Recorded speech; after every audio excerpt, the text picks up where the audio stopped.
My next guest on the show, Porinju, because he's been vocal, he's been loud, he's been proactive, and he's been gunning for the longevity of this bull market. So, Porinju, every time I've challenged your conviction on Indian stocks and in the Indian economy, I guess you managed to sort of beat me and come up with a very positive counter argument. So now at 11K, what is your market view? Good morning, Nikunj. See, I am not really surprised when Nifty touches 11,000 or maybe 12,000 after some time. See, this is the just natural sequence of events happening in our country. Something differently, since we got independence 70 years ago. We are into a very different kind of growth orbit as an economy and as a nation, We are into a different orbit altogether. So is that... बढ़िया ना sir.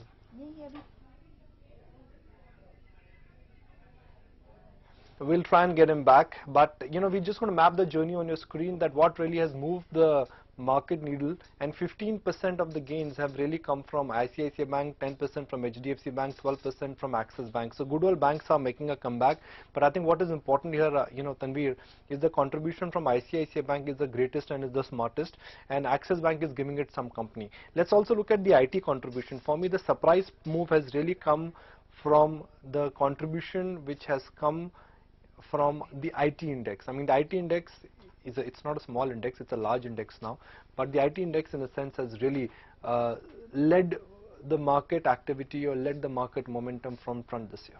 Yeah, no, absolutely. And if you, we were talking about how Tech Mahindra within the IT pack has had a great run within this 1,000-point move for the index. So there you go on the flashes. You can see how this journey has been fairly noteworthy. 10% on the Nifty, likewise for the Bank Nifty. For the broader markets, even more so. So we're talking about, well, 17 times in the mid-cap index and likewise for the small-cap index. And it's banks and banks all the way. But just in today's session, we can't take our eyes off from the contribution that's coming in from the oil and gas index, IOC, Reliance Industries holding out. You have Yes Bank, you have Axis Bank, which are key performers in the session. The likes of an L&T, Coal India, metals are contributing to this move. So it's coming in from all quarters. It may not be exaggerated at this juncture, but I believe we have Porinju back with us. Okay. Yes. Porinju, great to have you back. And I just want you to complete your answer to Nikunj's opening question, where you were essentially talking about, where do we go next from here? Yeah, we will continue the journey. That's what I believe about Indian markets and Indian economy. So as I was trying to tell, we are changing structurally, and this is unprecedented and historic. So people are trying to underplay this. We have a very stable and different politics today.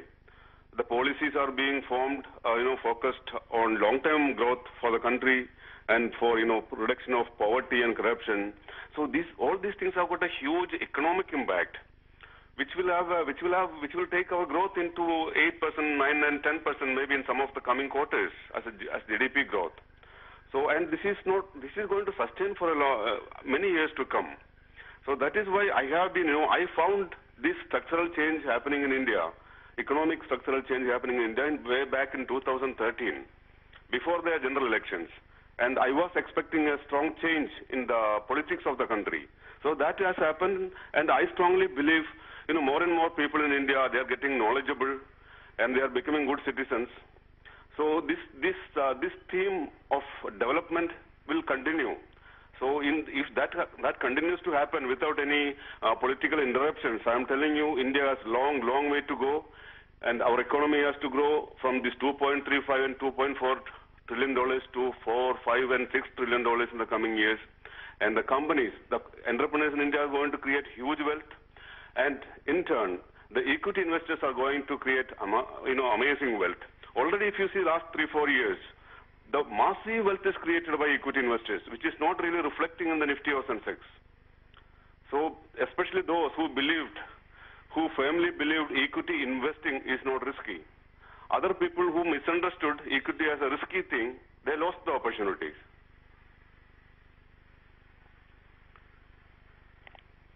Can you hear me? One of the reasons why equity is a preferred asset class is because there are no taxes. Yeah, we can hear you. My follow-up question would be that I'm absolutely with you that ultimately stock markets will be reflecting the underlying economic momentum and the underlying economic growth. But another important aspect for Indian stocks is that there are no taxes if you hold stocks for more than 1 year. If you are an SIP investor, the choice of investing in real estate and gold right now is not there because those asset classes are not giving any returns. If any changes to the long-term taxation structure is done in the budget this year, could that lead to a sharpish correction and a strongish and a strong knee-jerk reaction in the stock markets? Because as of now, if you talk to anyone, the reason why they want to come to stocks is because stock markets give you better return, and also you don't have to pay taxes if you're a genuine 1 year plus investor. Nikunj, I strongly believe the course of Indian equity investing in the markets will not change at all if some change happening in the long-term capital gain taxation. For example, if 10% tax is imposed on long-term capital gains, nobody will stop buying equity for that. And this will not have any crash in the market. It's just it's not any rational to believe that if there is some tax is levied on long-term capital gains, the markets will crash. It is absolutely wrong.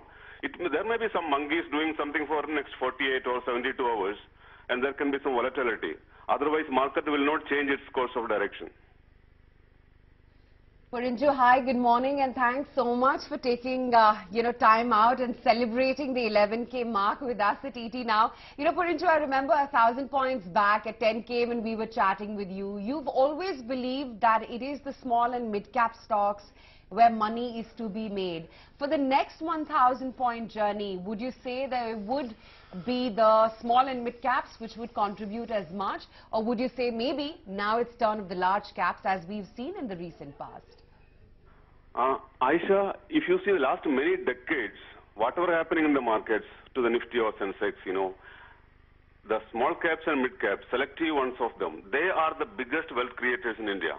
Some of the small caps have become, not some of the small caps, a large number of small caps have become mid caps, and large number of mid caps have become large caps, and some of the small large caps have grown into mega caps.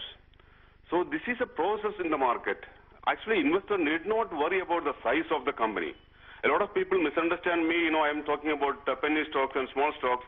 I talked on your channel when Reliance, 1.5 years ago, when it was around 800, 900 rupees. It created huge wealth from 2,80,000 crores market cap. Today it is, I think, over 6 lakh crores of market cap. So it is not about the size of the company. It doesn't matter to the investors.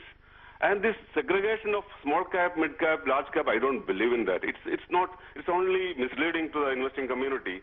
Look at Indian companies which are in the growth path, which can grow at a much faster rate than the economy and create wealth for the shareholders.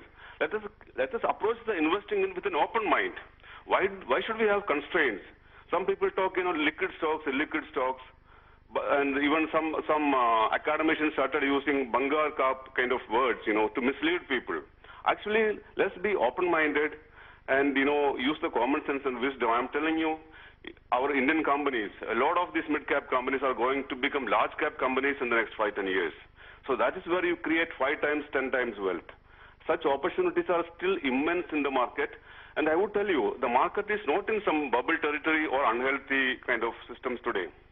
Market is going very healthy. See, last week, there was significant correction in the smaller companies.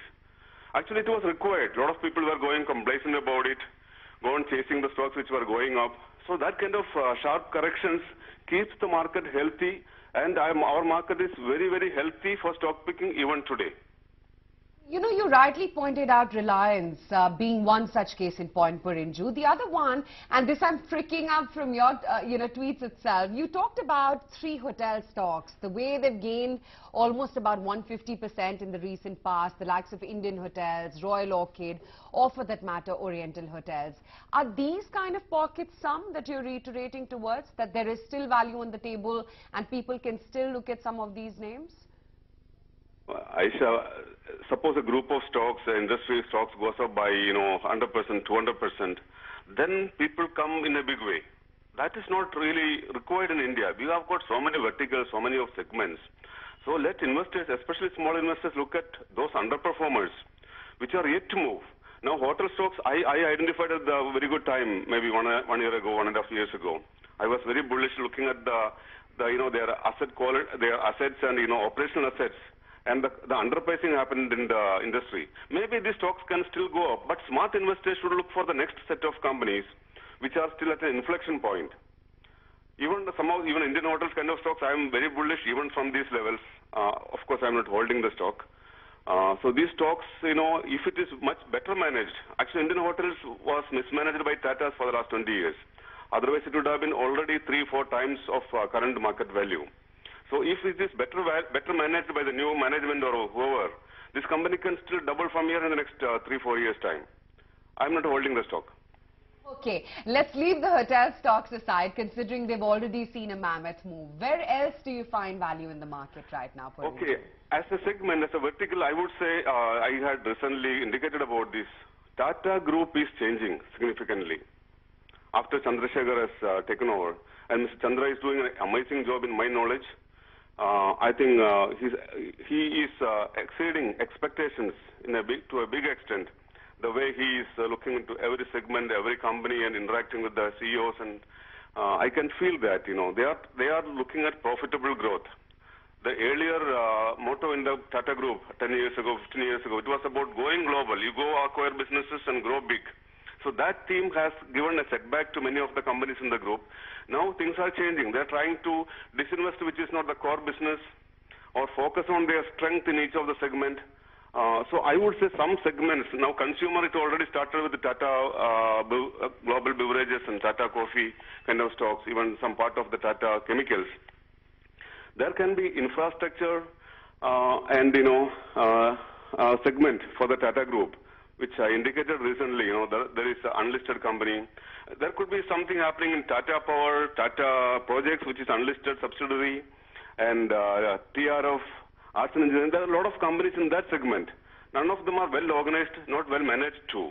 So if Tata Group want to keep this vertical with them, they will be looking at growing it big, consolidating and restructuring all these companies together. So in that case, I think there will be a lot of wealth creation in that pocket. I'm not recommending any individual stocks. Look at the infrastructure business of Tata's. There seems to have, there was some indication in the public domain that they want to grow big in that sector.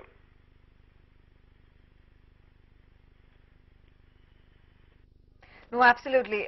Even on the commodity side, we've seen Tata Steel contribute 36% in this move, Porinju.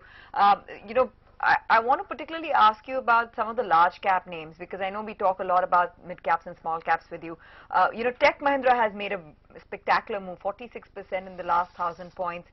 You've had an ICICI Bank which has moved, an Axis Bank which has moved. Now these are stocks from a valuation standpoint which are trading at a discount to their peers within the sector and to the index as a whole, despite being index stocks. Do you find value here? Do you think that in this index up move, it's now the undervalued index names which will find interest? These are quite large businesses, and to be very frank, I'm not competitive enough to analyze this or reply to this. My strength has been mostly into the deeply analyzing some of the smaller companies, finding the inflection points of those companies, and as multi-baggers, identifying them as multi-baggers. That is a very special season, and it's a lifetime opportunity in this country for investing community. Identifying those changing profiles of smaller businesses with the relevant business model, which can grow much bigger in the given economic environment. So that is what I think small investors should look at, and look for picking stocks. In the course, if you find some of these companies are very illiquid, don't take it as negative. Small investors somebody want to invest 5 lakh rupees. I have heard such people talking, oh, the market cap is only 1,000 crores. I don't want to buy it. And he want to invest only 5 lakh rupees. So there is a lot of myth and misunderstanding among the investing community about value investing. Because I know a lot of them may be academically going by the certain principles. So they miss out on the real pulse of the market and missing out on the opportunities.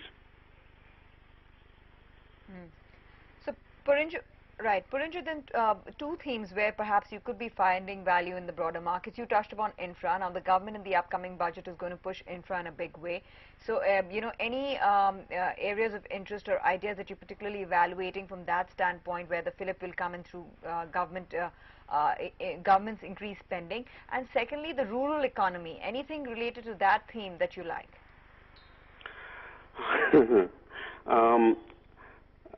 See, in the infra sector, I think if you look at the government spending and the upcoming projects, the larger projects and government's vision, I think the railway stocks haven't moved up much. Even the TWL has moved already a little, I think 30-40%. The Tex Rail is almost there, the price which was the same. I'm holding both the stocks and they are not big performers. But I feel there can be, game-changing kind of environment or development for these companies going forward. Looking at the big picture, the way government is planning to transform the railways, which is a huge task. It's a very, very large organization, and we need to upgrade, and we need to spend huge money on railways because looking at our demography and the way we can develop it for the economic growth. If railways and the seaways, our coastal seaways, are properly managed, that can make our Indian economy grow at 2% higher. That's the kind of opportunities we are sitting on, which needs a large amount of capital outlay. And I think the biggest, impact, biggest benefit India is accruing from the recent reforms. Our tax collection, forget about this month or last month, whatever happened. I'm telling you, in the coming years, you will see significant increase in the number of taxpayers and the amount of tax being collected by the government. That is something, it will surprise most of the economists. And so we can even afford to spend money on such important projects. So look at companies which are catering into those aspects. Rural economy, of course, I remember I used to buy DCM serum long back when it was 50, 60 rupees. So there are only very few companies which you can, see strong numbers. But let the investors be watchful. Many companies will emerge in this sector. Now, there is a Jain irrigation which has already moved up. There is something like, I think Mahindra is holding some stock called EPC Industries. So there are small companies. We don't know. Some of these companies can come up and they may do large business because there is opportunity out there in the coming years. But I don't want to tell any small stocks as a recommendation because, some of them are very liquid. Some of them there is no visibility at this point of time. So in some of these cases, investors have to take a chance. They have to take a calculated risk going forward. Then only there is multi-baggers.